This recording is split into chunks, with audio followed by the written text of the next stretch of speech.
Tax बचाने का हो टेंशन या फिर पेचीदे टैक्स नियमों की उलझन, अटका हुआ रिफंड या मुश्किल में फंसा हो आपका रिटर्न।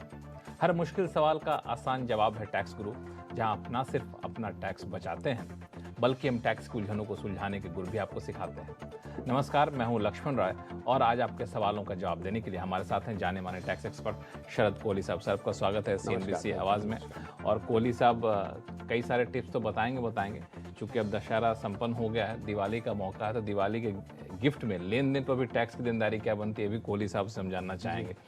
तो इसलिए कहीं जाइएगा नहीं, क्योंकि अगले आधे घंटे तक हम आपको बताने वाले हैं अगर आप विदेश में पैसा भेज रहे हैं तो देना पड़ सकता है टैक्स। अब तक नहीं आया आपका टैक्स रिफंड तो क्या करें, और साथ में भी बताएंगे कि क्या दिवाली गिफ्ट पर भी लगेगा इनकम टैक्स और GST। इन सारे मुद्दों पर बातचीत करेंगे। लेकिन पिछले कुछ महीनों से या फिर कहें कुछ सालों से एक नया ट्रेंड देखने को आया है। वो ट्रेंड आप टैक्स पेयर्स के लिए बेहद जरूरी है जानना, ये कहीं आपके लिए उलझन में तो नहीं डालने वाला है। वो ट्रेंड ये है कि हमने देखा है कि विदेश में रहने वाले भारतीय अपने घर पे परिवार को, माता पिता को पैसे भेजते रहे, लेकिन इन दिनों विदेश में पैसा भेजने का चलन बढ़ता जा रहा है। अगर रिजर्व बैंक के आंकड़ों को देखें तो पिछले 8 साल में बाहर भेजे जाने वाली रकम में करीब 280% से भी ज्यादा की बढ़ोतरी हुई है। अब सवाल उठता है कि जो लोग बाहर पैसा भेजते हैं क्या उनको भी टैक्स देना पड़ता है? कोहली साहब, सवाल जायज है कि नहीं? बिल्कुल जायज है। और लक्ष्मण, पैसा लिबरलाइज रेमिटेंस स्कीम जो चलती है 2.5 लाख जो 2020 में शुरू की गई थी। जी हाँ, प्रति भारतीय ने, स्कीम तो पहले से है, उसकी लिमिट चेंज की गई। प्रति भारतीय प्रति वर्ष आप $2.5 लाख तक एक साल में भेज सकते हो। लोग इसका भरपूर फायदा उठा रहे हैं, पढ़ाई लिखाई के लिए, लोन लेने के लिए, निवेश करने, लोन देने के लिए, निवेश करने के लिए, वगैरह वगैरह। तो देखिए, आप जब पैसा भेजते हैं तो 7 लाख रुपए, लक्ष्मण एक लिमिट नोट कर लीजिए। अगर 7 लाख रुपए से ऊपर की रकम बन रही है, और ये लक्ष्मण इंटरेस्टिंग बात है, 7 लाख जब तय की गई थी $10,000 जब रुपया $1 पे होता था, ये तब तय गई, पर अब लिमिट अभी भी 7 लाख है। तो अगर 7 लाख से ऊपर आप जाते हैं, इफेक्टिवली लिमिट कम हो गई है। हाँ, इफेक्टिवली देखा जाए तो बिल्कुल कम हो गई है। तो अगर आप 7 लाख से ऊपर जाते हैं तो उससे ऊपर जो भी अमाउंट होगा उस पर बैंक आपसे 5% TCS, tax collected at source, आपसे ले लेगा। और अगर आपके पास, मान लीजिए लोन दे रहे हैं, आप कहीं लोन की एजुकेशन लोन लिया हुआ है, उसकी रीपेमेंट कर रहे हैं, तो 0.5% आपसे ये tax collected at source leviable उस अमाउंट पर होगा। तो ये जो अब TCS की बात करें तो मेरे मन में सवाल आया, कई बार हम लोग TCS यहाँ कटता है भारत में, तो अलग अलग तरीके से इसको हम लोग क्रेडिट ले सकते हैं। तो क्या बाहर जो पैसा भेजने पे TCS कटता है उसमें भी क्रेडिट लेने की सुविधा है? जी हाँ, बिल्कुल। ये जो TCS है, ये बैंक आपसे कलेक्ट करा के आप ही के पैन नंबर में, आप ही के अकाउंट में जमा कराएगा, और बाकायदा आप इसका 26A में, जैसे आप TDS का क्रेडिट लेते हैं वैसे ही आप TCS का क्रेडिट लेंगे। मतलब यह है कि पेमेंट कहीं जा नहीं रही है, कोई टैक्स आप पे नहीं कर रहे, एक सिर्फ मॉनिटरिंग के लिए आपसे। बिल्कुल आपने बिल्कुल नब्ज पे हाथ रख दिया। बिल्कुल उसको ट्रैक रखने के लिए ये आपके अकाउंट में जमा होगा। बाद में जब आप अपने रिटर्न फाइल करेंगे, इस टैक्स का आप बाकायदा क्रेडिट ले सकते। हालांकि इसमें 1-2 सवाल मेरे मन में आ रहा है, लेकिन एक शब्द जो आपने कहा वो मुझे चौंकाने वाला था, वो था पैन नंबर। अगर मान लिया किसी के पास पैन नहीं है, अक्सर होता नहीं है, लेकिन मान लिया जब पैन नहीं है तो क्या ये नियम कुछ अलग होगा? वैसे तो लक्ष्मण ये बहुत रेयर है आजकल। इसलिए रेयर है क्योंकि जब आप बैंक से डील करेंगे तो पैन नंबर तो लाजमी आ जाता है। पर मान लीजिए पैन नंबर किसी कारण से नहीं है, देना नहीं, भूल गया। जी हाँ, तो ये 5% 10% हो जाएगा। मतलब जो TCS आपसे 5% लिया जाता है, ये 10% हो जाएगा। और जो लोन जिसकी मैंने बात करी थी, एजुकेशन लोन, जो 0.5% था, वो 0.5 बढ़ के 5% हो जाएगा। तो इसलिए पैन लेने में ही भलाई है। एक सवाल और है, चूंकि दर्शक कई सारे फोन कॉल पर जुड़ चुके हैं, जल्दी से पूछ लूं आपसे कि कई लोग बाहर पैसा भेजते हैं पढ़ाई के मकसद से। मान लिया कोई किसी का बच्चा पढ़ रहा हो, किसी के घर में कोई पढ़ रहा हो, उसके लिए पैसा भेजते हैं। कई बार इलाज कराने के लिए लोग बाहर जाते हैं, तो उसके लिए पैसा भेजते हैं। उस पर भी टैक्स कटेगा उसमें कि नहीं, उसमें कुछ रियायत है? देखिए, LRS के अंतर्गत लक्ष्मण, आप इन सब पर्पसेस के लिए जो आपने बोले, इन सब के लिए आप भेज सकते हैं। एक A2 फॉर्म बैंक में जाके भरना होता है। और एक चीज मैं और बता दूं, किसी प्रैक्टिसिंग चार्टर्ड अकाउंटेंट से आपको 15 CA-CB में एक सर्टिफिकेट बैंक को देना होता है, इशू कराना होता है। उसके बाद आप जितने भी आपने पर्पस गिनाए, आप इसमें भेज सकते हैं और ज्यादा सवाल भी नहीं पूछे जाते।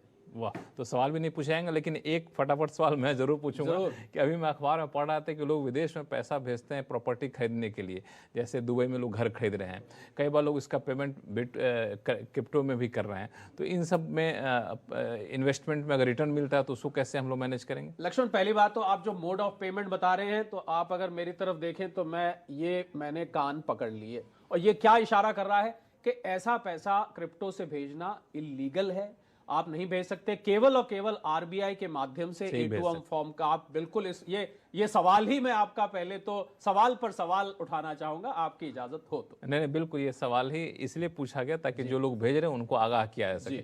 और एक आखिरी सवाल, जो लोग इन्वेस्टमेंट कर रहे हैं वहां पे, उस पे जो रिटर्न मिलेगा उस पे टैक्स कैलकुलेशन कैसे होगा? बिल्कुल टैक्सेबल है। अगर आप यहाँ बैठे बैठे भारतीय हैं, रेजिडेंट इंडियन है, तो आपकी वो इनकम भारत में टैक्सेबल होगी, उसको बाकायदा आपको डिस्क्लोज करना पड़ेगा। फॉरेन एसेट्स स्केड्यूल में भी उसको डिस्क्लोज करना पड़ेगा। लक्ष्मण, तो बिल्कुल, अगर आप बाहर पैसा भेज रहे हैं तो इन सारे नियमों की बारीकियों को बिल्कुल ध्यान में रखिए, क्योंकि आगे चलकर कोई मुश्किल ना आए। फिर भी कोई कंफ्यूजन हो इस तरह के मामले में तो आप हमें लिखिए tax@moneycontrol.com पर, हम आपके सवालों का जवाब देंगे। इस बीच कई सारे कॉलर हमारे साथ फोन लाइन पर जुड़ चुके हैं। सबसे पहले चलते हैं नागपुर, जहां से धनंजय अठावले जी हमारे साथ फोन लाइन पर है।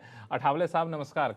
मेरी उलझन ये है कि पहले पुराने टैक्स सिस्टम जो थी, अपने दो रिजिम थे, ओल्ड टैक्स सिस्टम रिजिम और न्यू टैक्स सिस्टम रिजिम। तो पहले तो मैं जो मेरे STCG आ रहा था regarding sale of mutual fund and equities, उसको तो मैं शॉर्ट टर्म कैपिटल गेन 15% से टैक्स पे हो रहा था मेरा। ठीक है। अभी जब मैं न्यू सिस्टम से चालू करने का सोच रहा हूँ रिटर्न भरने का, तो हमारे मित्र जो है सीए बोल रहे हैं कि STCG का प्रावधान जो 15% कट करने का जो प्रावधान था ओल्ड सिस्टम में, वो नए सिस्टम में नहीं है। अच्छा। और वो बोल रहे हैं LTCG का प्रावधान है लेकिन STCG का नहीं है। तो इसके बारे में मैं थोड़ा क्लैरिटी चाहता हूँ। बिल्कुल, आपके मित्र जो सीए हैं, मेल पे भी मेरा ईमेल आईडी पे भी अगर उसका जवाब मुझे मिल जाए। बिल्कुल, आप अभी सुन लीजिए, ईमेल आईडी पे जाने की जरूरत ही नहीं, आप सुन लीजिए। और यहाँ पे आपके मित्र सीए साहब ने जो बताया, हमारे साथ टैक्स गुरु में बहुत जाने माने टैक्स एक्सपर्ट हैं, कोहली साहब जो इनको बताया, इनके मित्र सीए ने सही बताया। जी हाँ धनंजय जी, मुझे लग रहा है इनके मित्र शायद सीए नहीं होंगे। ऐसे ही मित्र कई दफे बैठते हैं ना, बैठ गए 2-4 यार तो चर्चा हो गई। धनंजय जी, आप नए टैक्स रिजीम में भी खुशखबरी आपको दे देते हैं। नए टैक्स रिजीम में भी 15% जो शॉर्ट टर्म कैपिटल गेन है उसका लाभ ले सकते हैं। LTCG में भी ले सकते हैं, STCG में भी आप बाकायदा नए रिजीम में ले सकते हैं। आपके लिए भी और आपके मित्रों को भी हमारी तरफ से इत्तला दीजिएगा। ईमेल क्या, जब हम आपसे रूबरू हो गए, बातचीत हो गई, अब मेल की कहां जरूरत रह गई लक्ष्मण? बिल्कुल, इसकी क्लिपिंग भी आपको ट्विटर पे, फेसबुक पे, सब जगह मिलेगी, आप इसको फिर से सुन सकते हैं। और बिल्कुल आपके लिए खुशखबरी है, जो डर था नए टैक्स रिजीम में आपको फायदा नहीं मिलेगा, ऐसा बिल्कुल नहीं है, आपको फायदा मिलेगा, आप उसका फायदा उठा भी सकते हैं। अब चलते हैं हैदराबाद, जहां से जोगेश्वर राव जी हमारे साथ फोन लाइन पे जुड़ चुके हैं। जी, इट इज बहुत ही सिंपल सवाल है। मैं एक अपना ही फ्लैट में एक गेटेड कम्युनिटी में रहता हूँ। ठीक है। ये ध्यान दीजिए कि किराया का कोई इसमें जिक्र नहीं है। अपना ही फ्लैट में रहता हूँ। इसमें हर महीना RWA को, इस सोसाइटी को 4,000 रुपया में मेंटेनेंस के लिए पे करता हूँ। तो मेरा सवाल यह है कि इसका कोई रियायत है क्या? 4,000 रुपये देते हैं हर महीने? यस, 4,000 रुपये देते हैं हर महीने। गेटेड सोसाइटी है, इनका अपना घर है। राव साहब, जो आप अपने रेजिडेंट सोसाइटी को देते हैं उसका कहीं डिडक्शन का कोई प्रावधान नहीं है। केवल और केवल एक हालात में ये क्लेम कर सकते हैं, अगर आप मान लीजिए वहां से कोई बिजनेस चला रहे हैं और उस प्रमाइसेस का प्रयोग आप बिजनेस के लिए कर रहे हैं, फिर तो ये डिडक्शन क्लेम हो जाएगी एज ए बिजनेस एक्सपेंस। पर आप केवल वहां पर रह रहे हैं तो इसका कोई प्रावधान है। अब लक्ष्मण, राव साहब वहां रहते हैं, सिक्योरिटी विक्योरिटी, सफाई वफाई, मुझे लग रहा है इसी लाभ से ही प्रसन्न होना चाहिए, बाकी टैक्स में कोई डिडक्शन नहीं मिलेगी। बिल्कुल, ये साफ कर दिया कोहली साहब ने कि अगर आप कोई बिजनेस कर रहे हैं तो बिजनेस में आप वहां पे उसकी छूट ले सकते हैं, लेकिन अगर आप रह रहे हैं तो आप इनकम टैक्स में छूट नहीं, बल्कि जो साफ सफाई, सुरक्षा, सुविधाएं मिल रही है उसी को इस छूट के माफिक मान के चलिए। तो फिलहाल वक्त है छोटे से ब्रेक का। ब्रेक के बाद बताएंगे कि फंसे रिटर्न निकालने की क्या है तरकीब। हर तरकीब पर चर्चा करेंगे कोहली साहब से। लौटते छोटे से ब्रेक के बाद। पिछले कुछ दिनों से या फिर कहीं कुछ हफ्तों से मैं देख रहा हूं कि शेयर बाजार में अच्छी खासी गिरावट देखने को आ रही है। तो गिरावट होती तो जाहिर तौर पर कई निवेशक हैं, कई ट्रेडर हैं, उनको नुकसान हो रहा होता है। तो आप पूछेंगे टैक्स गुरु का इससे क्या लेना देना है, तो बता दूं कि हमारी टैक्स एक्सपर्ट गौरी चड्ढा कुछ खास रिसर्च करके लाई हैं और इनका कहना है कि जो नुकसान हो रहा है उस नुकसान की भरपाई कुछ हद तक आप टैक्स बचा कर सकते हैं। अब कैसे कर सकते हैं मुझे भी नहीं पता, गौरी से पूछना। तो गौरी कैसे करेंगे इसको? जी, इसका बहुत ही एक यूनिक तरीका है जो शायद ट्रेडर्स सोचते नहीं हैं कि हम ये ऐसे भी कर सकते हैं। तो अगर जैसे आपको किसी भी स्टॉक में लॉस हो रहा है तो आपको लगता है कि आपको लॉन्ग टर्म इसको होल्ड करके रखना है और जब ये प्रॉफिट में आएगा तभी बेचना है, तो आप इसमें कुछ ट्विकिंग कर सकते हैं। अभी जब आपको लॉस हो रहा है तो लॉस बुक कर लें। जैसे आज एक शेयर 500 रुपये का हो गया है, आपने 600 रुपये में लिया था, तो 100 रुपये का लॉस बुक करके 500 रुपये में उसको बेच के आज ही की डेट में उसको दोबारा खरीद ले तो आपका 100 रुपये का लॉस हो गया बुक। अब इस लॉस को आपका जो प्रॉफिट हुआ है किसी और शेयर में या साल में किसी और शेयर में आपका प्रॉफिट हुआ है तो उस प्रॉफिट से ये माइनस हो जाएगा और आपको सिर्फ बैलेंस पे टैक्स देना है। तो कई बार लॉसेस भी अच्छे होते हैं अगर आप उसको तरीके से बुक करें, समझदारी से बुक करें और उसको आप एडजस्ट कर लें प्रॉफिट के साथ। लेकिन इसमें एक सवाल मेरा ये है कि मान लिया हमने लॉस बुक कर लिया लेकिन प्रॉफिट मेरा हुआ ही नहीं इस साल, तो वो लॉस जो बुक किया उसका कोई फायदा है? बिल्कुल बिल्कुल, तब भी फायदा है क्योंकि इस साल आपको प्रॉफिट नहीं हुआ इसका मतलब ये नहीं है कि आगे के सालों में भी आपको प्रॉफिट नहीं होगा। तो ये जो लॉस आपने इस साल बुक किया है ये अगले 8 साल तक आप कैरी फॉरवर्ड कर सकते हैं। 8 साल तक? 8 साल तक। तो 8 साल तक आपको डेफिनेटली कहीं ना कहीं अगर आप स्टॉक मार्केट से जुड़े रहते हैं, मार्केट गिरेगा नहीं तो बिल्कुल आपको अच्छा खासा प्रॉफिट होगा। तो 8 साल तक आप इसको कैरी फॉरवर्ड करके एडजस्ट कर सकते हैं। तो बिल्कुल काफी पते की बात है कि अगर शेयर बाजार के निवेशक आप हैं और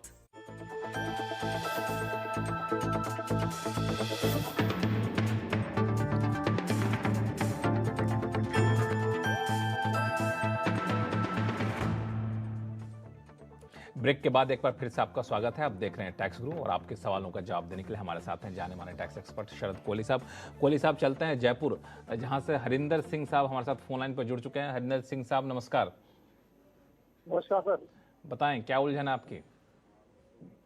सर मुझे अपने टैक्स रिफंड के बारे में पता करना था। जी बिल्कुल पूछिए। असेसमेंट ईयर 2021-22 का मेरे को टैक्स रिफंड था 20,000 रुपए का, जिसकी कि अंडर सेक्शन 143A में मेरे पास इंटीमेशन भी आ गई थी 18 जनवरी 2022 को कि आपका टैक्स रिफंड इतना है आ रहा है मतलब, और आज तक करीबन 8-9 महीने हो गए वो टैक्स रिफंड अभी तक मेरे पास क्रेडिट नहीं हुआ है। अच्छा। इन द मेन टाइम मैं करीबन 8-9 बार इनके पोर्टल पे ग्रीवेंस डाल चुका हूँ और हर बार ग्रीवेंस का रिजल्ट आता है कि your grievance has been resolve. अच्छा, ग्रीवेंस रिजॉल्व हुआ नहीं लेकिन आता है कि ग्रीवेंस रिजॉल्व हो चुका है जी, और अभी तक रिफंड भी नहीं मिला। नहीं मिला। और वैसे पोर्टल पे खोल के देखते हैं तो उसमें अभी ड्यू दिखा रहा है, इशू नहीं दिखा रहा है। अच्छा, ड्यू दिखा रहा है। कोहली साहब तो बड़ा मुश्किल मामला है। जी हाँ बिल्कुल लक्ष्मण, मेरे ख्याल शायद ही कोई शो हमारा होता हो जहाँ पर रिफंड से संबंधित करदाताओं को सवाल नहीं आते हो, दिक्कतें नहीं आती हो। हालांकि काफी कुछ इसमें काम हुआ है पर फिर भी तो मुझे लग रहा है हरिंदर सिंह जी आप रिफंड री इशू रिक्वेस्ट एक बार डाल के दीजिए। आपने अभी तक क्या किया है, आपने ई निवारण में डाला है, आप एक बार रिफंड री इशू रिक्वेस्ट डाल के देखिए। दूसरा मैं आपको एक और सलाह दूंगा कि आप अपने बैंक अकाउंट के डिटेल्स जरूर चेक करें। कई बार लक्ष्मण क्या हुआ है कि कुछ लोगों के बैंक जैसे मर्ज हुए थे तो उन्होंने वो पुराने वाले अकाउंट डिटेल्स डाल रखे हैं, तो ये मानते हैं हम तो करदाता के मर्ज हो गया तो अपने आप आ गया होगा, पर वो अपने आप नहीं आता है। तो हरिंदर जी आप ये ट्राई करके देखिए और फिर हमें बताइएगा जरूर कि आया कि नहीं आया। हमें पता लग जाए तो अच्छी बात है ना लक्ष्मण, आया हमें खुशी नहीं आया तो फिर बताइएगा तो हम लोग अलग रास्ता आपको बताएंगे। लेकिन हरिंदर सिंह साहब फोन लाइन पर बने रहिएगा क्योंकि हम लोग जो है आपके सवाल से मुझे याद आया कई लोग जैसा कोहली साहब कह रहे थे कि रिफंड की समस्या को लेकर टैक्स गुरु को मेल करते रहते हैं, टैक्स गुरु तक अपनी आवाज़ पहुँचाते हैं। तो क्यों ना हम लोग अपने दर्शकों को ये बताएं कोहली साहब कि रिफंड किन किन हालात में नहीं आते हैं और रिफंड लाने की तरकीबें क्या हो सकती है। लक्ष्मण मैं सीधा तरकीबों पर आता हूं क्योंकि तरकीबों में वो भी एक कारण भी आ जाएंगे। और चलिए मैं आप क्योंकि हरिंदर जी ने बड़ी अच्छी एक दुखती रग पे हाथ रख दिया है, 6 मंत्र मैं बताता हूं लक्ष्मण, ये 6 मंत्र आप याद रखें तो आपका रिफंड इसी 6 मंत्रों के अंतर्गत आ जाएगा। पहला, जैसा कि पहले जो मैंने हरिंदर जी को बताया वो बताता हूं, आप रिफंड री इशू रिक्वेस्ट डालिए। ई निवारण जैसा इन्होंने किया, ई निवारण जिसको कहते हैं उसमें आप डालिए। तीसरा, आप सीपीसी बैंगलोर बैठ के फोन भी मिला सकते हैं, 080-461-2200, ये वहां का फोन नंबर है। आप डालिए फोन पे, वो अटेंड करके आपकी क्वेरी को आप बताइए कि जो जो दिक्कत है कि मेरा रिफंड नहीं आ रहा है, वो लोग जवाब देते हैं और रिजॉल्व भी करते हैं। ये तो हो गए 3 मंत्र। अब आपने अगर ये 3 हजम कर लिया तो मैं आगे चलूं। बिल्कुल, अगर 3 मंत्र के बाद भी नहीं आया रिफंड तो क्या करना चाहिए? तो देखिए 3 मंत्र के बाद भी नहीं आया तो फिर जो मैंने हरिंदर जी को दूसरा बताया कि आप अपने बैंक अकाउंट की डिटेल्स जरूर चेक करें, क्योंकि बैंक अकाउंट की डिटेल अक्सर गलत होती है, जिसकी वजह से रिफंड नहीं आता और वो कहता रहता है रिजॉल्व, तो वो आगे जाता नहीं है।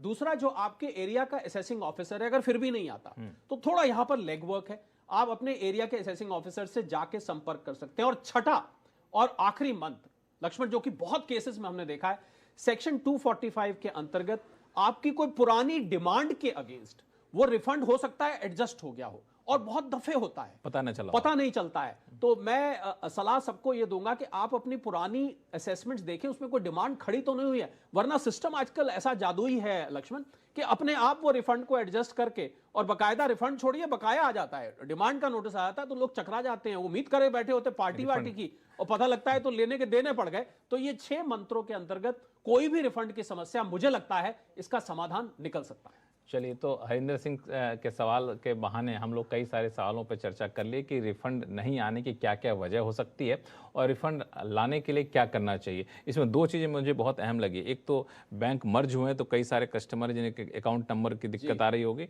और दूसरा कि आपने का पिछला डिमांड है उसके अगेंस्ट एडजस्ट हो जाता है, जिस पर लोग ध्यान नहीं दे पाते। तो इन सारे 6 मंत्र पर ध्यान दीजिए। 6 मंत्र पर अगर आपने ध्यान दिया तो शायद रिफंड की समस्या आपकी दूर हो जाएगी और कोई दिक्कत होनी नहीं चाहिए। इस बीच चलते हैं गुजरात, सूरत, जहां से अरविंद शर्मा साहब हमारे साथ फोन लाइन पर जुड़ चुके हैं। मेरा एक कंसर्न था कि मैंने एक लैंड सेल करी थी एंड उसका पार्ट पेमेंट मुझे फरवरी 21 में बायर ने पे किया एंड दे हैड, और उन्होंने टीडीएस काट लिया था। वो टीडीएस उन्होंने दिसंबर 21 में डिपॉजिट किया। मैंने उस फाइनेंशियल ईयर का रिटर्न जो है सितंबर में फाइल कर दिया। उस टाइम तक वो टीडीएस डिडक्टेड जो था वो फॉर्म 26A में नहीं दिख रहा था। ठीक है। So I didn't notice and I continued with that. अच्छा, तो वो टीडीएस का रिफंड अभी मैं कैसे ले पाऊंगा? अभी हम लोग रिफंड की चर्चा ही कर रहे थे। देखिए, रिफंड का सवाल आ भी गया आपको। हाँ, इनका जो रिफंड का मैटर है शर्मा जी का, वो थोड़ा सा डिफरेंट है। इनका क्या हुआ कि टीडीएस जो है बाद में रिफ्लेक्ट हुआ।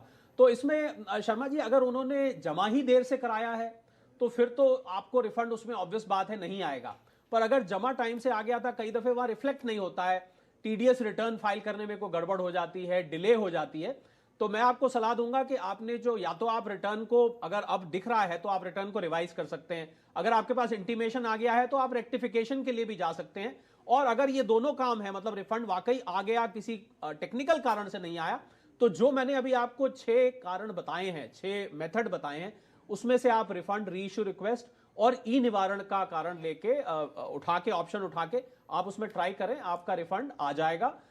देर हो सकती है, अगले साल में आ सकता है, पर आएगा जरूर। आप इसको ट्राई करके देखिए। इतने रिफंड तेजी से आ रहे हैं, लोग कह रहे हैं कि हफ्ते भर में, महीने में रिफंड आया, तो फिर भी रिफंड की समस्या बनी हुई कुछ लोगों में। लक्ष्मण, बड़े बड़े शहरों में छोटी छोटी बातें होती रहती है, करोड़ों के हिसाब से टैक्स पेयर्स हैं। मुझे लगता है कितना भी सुदृढ़ सिस्टम हो जाए, कहीं ना कहीं कुछ लोग ऐसे हमेशा रहेंगे जो कि किसी टेक्निकल एरर में या गलती में या कमी में फंस जाते हैं। लाइक जब से हम लोग टैक्स गुरु के शो को शुरू किया, उसके बाद से लेकर अब तक देखें तो रिफंड की प्रक्रिया काफी स्मूथ हुई। बिल्कुल, मुझे लग रहा है वित्त मंत्रालय को टैक्स गुरु शो का भी धन्यवाद करना चाहिए। इसकी वजह से बहुत सारी समस्याओं का समाधान हुआ है। उन तक पहुंचता भी है कि समस्याएं क्या है। बिल्कुल पहुंचता है। चलिए, तो चलते हैं दिल्ली, जहां से सुभाष चंद्र गर्ग साहब हमारे साथ फोन लाइन पे हैं। गर्ग साहब नमस्कार, क्या सवाल आपके पास? सर, मैं पिछले 30 साल से स्टॉक मार्केट में एक्टिव हूँ और सीएनबीसी जब से शुरू हुआ है तब से मैं उनके सुझावों के ध्यान से सुनकर इन्वेस्ट करता रहा हूँ, और टैक्स गुरु को तो मैं हमेशा ही सुनता रहा हूँ। चलिए, बहुत बहुत मेहरबानी सर, बताएं। सर, मेरा सवाल ये है कि मेरा बेटा कुणाल गर्ग है, उसने सेल्फ असेसमेंट टैक्स जमा कराया था 76,320 रुपए। ठीक है। वो लेकिन पता नहीं कैसे 115D में क्रेडिट हो गया। ठीक है। अब 143(1) में मेरे पास नोटिस आया है कि वो पैसा आप जमा कराइए। जबकि पैसा तो मैं जमा करा चुका हूँ। तो अब मेरे को बताइए, सुझाव दीजिए कि वो पैसा कैसे ट्रांसफर या एडजस्ट होगा ताकि मेरा ये डिमांड खत्म हो जाए। बिल्कुल बिल्कुल आपको सुझाव देंगे और तसल्ली बख्श देंगे, क्योंकि आप हमारे बहुत ही पुराने दर्शक हैं कोहली साहब, और कितने होमवर्क करके आए, किस सेक्शन में कहाँ पैसा डिपॉजिट हुआ, कैसे आएगा, बताएं इनको। जी हाँ, जितना फॉर्मली सुभाष चंद्र गर्ग जी ने हमें अभिवादन किया, उतना ही अभिवादन हम नमस्कार उनका करते हैं। ये गर्ग साहब, ये गलत अकाउंट में चला गया है, इसी वजह से आपको 143(1) में डिमांड आ गई है। इसका लक्ष्मण ऐसे हालात में हल एक ही होता है, इनको अपने असेसिंग ऑफिसर से संपर्क करना पड़ेगा, क्योंकि उसी को पावर है कि अगर गलत हेड में पैसा टैक्स जमा हो गया है तो उस हेड से हटा के वो उसको ठीक हेड में करें। जब आप ये हो जाए काम, जब हेड चेंज हो जाए, उसके बाद आप इसके लिए रेक्टिफिकेशन एप्लीकेशन फाइल करेगा सेक्शन 154 में, और ये त्रुटि का समाधान तुरंत हो जाएगा। हमें बताइएगा जरूर जब ये सारा का सारा मामला सुलझ जाए तो। बिल्कुल उम्मीद करते हैं कि मामला सुलझ जाएगा, और ये बाकी दर्शकों के लिए भी एक अहम जानकारी है कि किस तरीके से गलत हेड में जाने से किस तरह दिक्कतें होती है। लेकिन फिलहाल आपको असेसिंग ऑफिसर से संपर्क करना पड़ेगा। फिलहाल वक्त है छोटे से ब्रेक का। ब्रेक के बाद बताएंगे कि दिवाली में गिफ्ट लेने या देने पर क्या देना होगा, जीएसटी या इनकम टैक्स, बताएंगे छोटे से ब्रेक के बाद।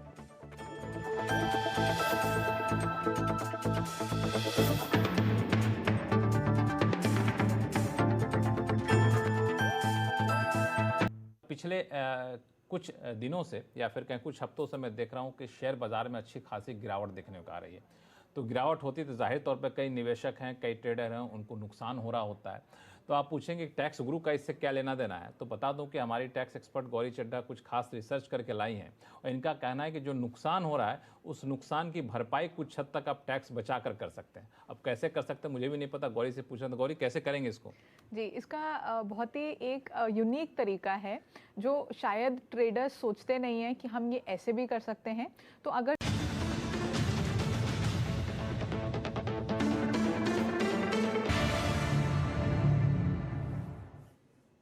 ब्रेक के बाद एक बार फिर से आपका स्वागत है। आप देख रहे हैं टैक्स गुरु, और आपसे बात करेंगे दिवाली पे मिलने वाले या खरीदने वाले गिफ्ट को लेकर के। लेकिन इससे पहले चलते हैं चंडीगढ़, जहां से गिन्नी हमारे साथ फोन लाइन पे जुड़ चुकी हैं। बताएं क्या सवाल है आपके पास? सर, मैं ये पूछना चाहती हूँ कि मैं चंडीगढ़ में आयुर्वेदिक कॉस्मेटिक प्रोडक्ट्स में डील करती हूँ। तो मुझे मेरे सीए ने बताया है कि अब मुझे उन पे 18% जीएसटी चार्ज करना पड़ेगा, लेकिन अब तक मैं उस पर 12% जीएसटी चार्ज करती थी। तो इस पे जीएसटी ज्यादा लगाने से मुझे डर है कि मेरी सेल गिर जाएगी। तो क्या इसमें आप मेरी मदद कर सकते हैं? बिल्कुल बिल्कुल, क्या जीएसटी बनता है इस पे? देखिए गिनी जी, बिल्कुल आपके सीए साहब ने बात पते की करी है।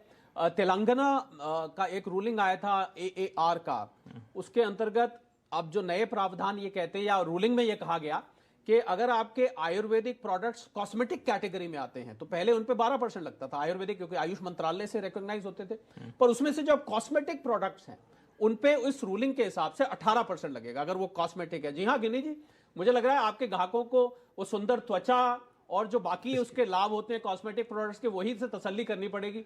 मुझे लग रहा है टैक्स आप उनको समझाइए कि क्योंकि कॉस्मेटिक प्रोडक्ट है आगे से 18%, हालांकि तेलंगाना का है और ये बाध्य नहीं होते हैं कि आप सारे देश में लगाया जाए, पर अच्छा होता है कि आप अगर अथॉरिटी ऑफ एडवांस रूलिंग ने अगर कोई निकाला है तो उसको रिस्पेक्ट करते हुए आप ठीक चार्ज करें, जिससे कल को दिक्कत ना आए। चलिए, शो का समय थोड़ा सा खत्म होता जा रहा है, लेकिन कोहली साहब अब दशहरा खत्म हो गया, दिवाली का मौसम आ चुका है, लोग गिफ्ट खरीद रहे होंगे, गिफ्ट दे रहे होंगे, गिफ्ट ले रहे होंगे। टैक्स की चिंता करें कि छोड़ दें?